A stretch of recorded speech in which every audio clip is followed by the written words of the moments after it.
थोडंसं पाणी घालून त्याची ग्रेव्ही केली आहे आणि मग नंतर त्याच्यामध्ये पावटे टाकूया आणि मग जी आपली केळफुलाची भाजी आहे त्याच्यातलं पाणी काढून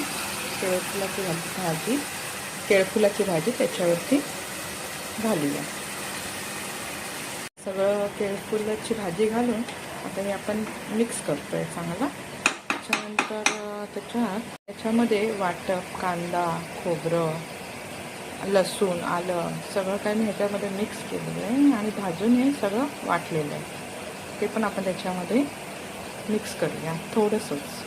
पाणी थोडंसं मीठ टाकून थोडंसं पाणी टाकलं आहे कारण काय ते शिजायला हवं म्हणून थोडंसं पाणी घातलं आणि आता आपण त्याला कुकर